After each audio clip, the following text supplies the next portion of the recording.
Oh my goodness. Hello and welcome back to the Tiny Artist TV live stream and drawing recaps. Um so imagine my surprise when I open up this footage recap and there is no audio. I go back to the playthrough for the live and apparently it was a silent stream. So it's still coming off of um I think I might have come down with RSV because I had a very persistent cough over a period of like several weeks, but we're not going to talk about that. What we are going to talk about is how I'm going to have to do a full voiceover for this particular live stream playback because there was no audio input on my end.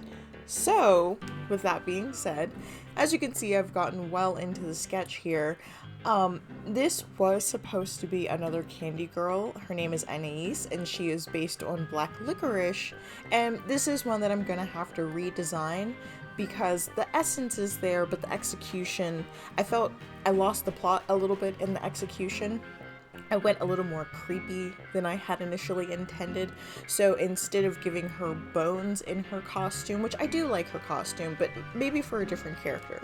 But instead of giving her bones in the redesign, I will probably just make it a simple black corset with like licorice rope details to match her hair and then her weapon of choice, which is a long licorice rope as well.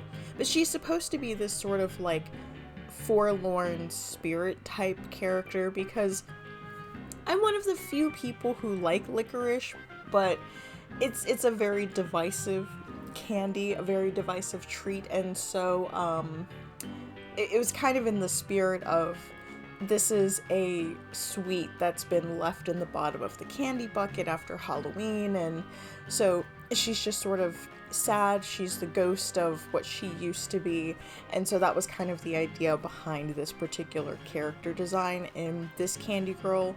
And I don't have a lot of other like dark themed candy girls because of course when you think of candy you think of like sweet, bright, colorful, fun, energetic. And so even the other one that was sort of like gothic decora based is like she's still like sort of like a little sweet, spunky, mischievous because her candy design was based on like, you know, candy jewelry and like candy bracelets and things like that. And so she had these, you know, a lot of sweet pastels that was tempered with a black that I added to the color palette. But this character, the color palette's name is Ghastly because it looks a lot like Ghastly's color palette from Pokemon. And so that also kind of fed into why I wanted to make this sort of a ghost type candy girl. But yeah, that's pretty much all I can think of to say about the initial design concept and inspiration and things like that.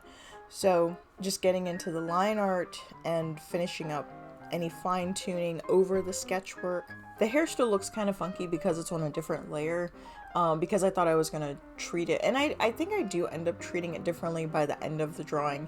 This one ends up being somewhere in between lines, not lines, well yeah, lines and cell shading, and then a more full painterly style. I do add in some like airbrushing, so it's a lot softer, it's a little more ethereal, and kind of feeds into that sort of like haunted look of everything when I get to the coloring, which is now.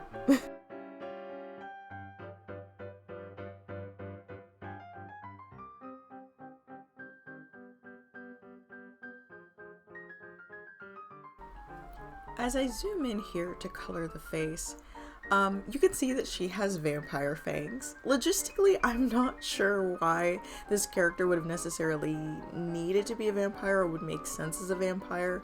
So, I'm just gonna say that they are like probably those fake gummy vampire teeth that she wears just to be extra scary, because there's no reason for her to necessarily be a vampire outside of like the bat motifs and the floating candle motifs.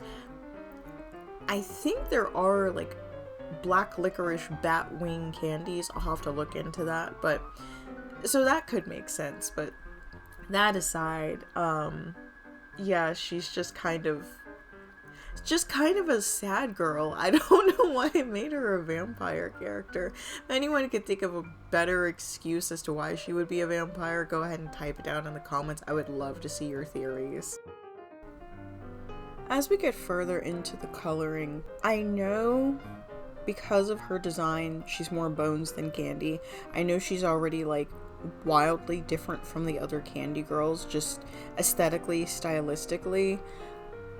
The main reason why I wanted to do a more fully painted version of a character versus just the lines and cell shading was, well, A, I wasn't talking, so I was able to concentrate more on what I was actually putting on the canvas, but B, I kind of just wanted to see if I could still do it, because up to this point, I had mostly been, with the exception of like the antique armor sets, had mostly been doing just cell shading and lines and simple like multiply layer effects, and so I wanted to see if I could still make something look more soft and painterly.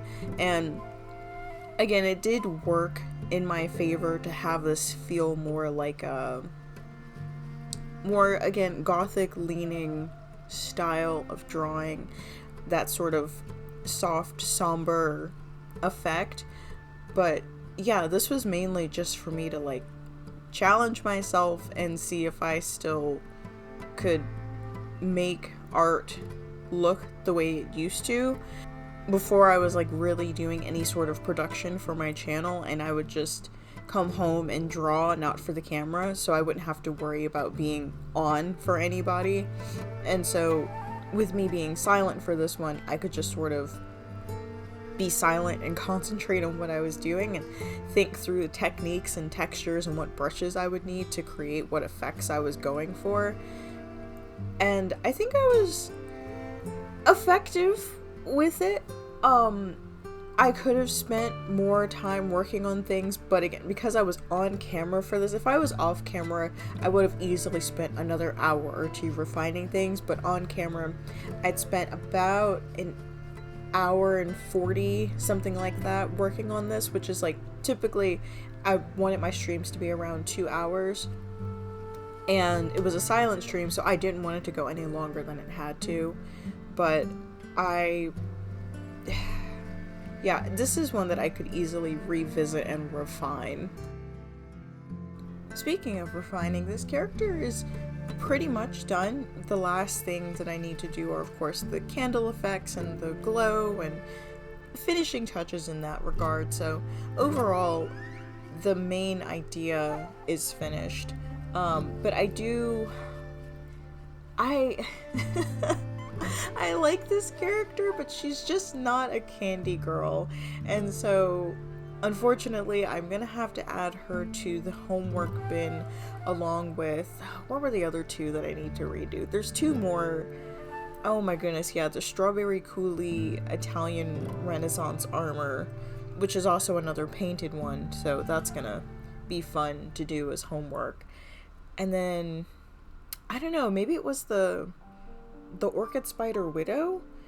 Whichever one, it's in the tier list video that I did a couple months back, where I go through 1 through 50 and decide which ones pass and which ones fail.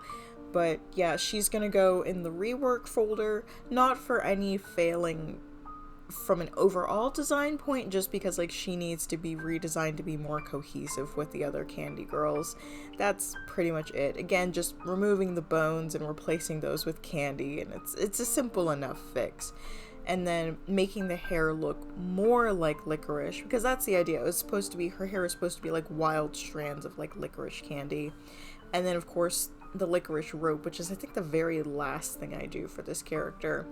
So I'll probably end up redoing the hair with this same brush to kind of pull everything together, but she's pretty much done. So that's all I have for you. I know this one was kind of a weird one since it's not really a live stream recap. It's not really a traditional drawing speed up video. Well, maybe kind of, but anyway, I'll see you guys in the next one. Have a weird day.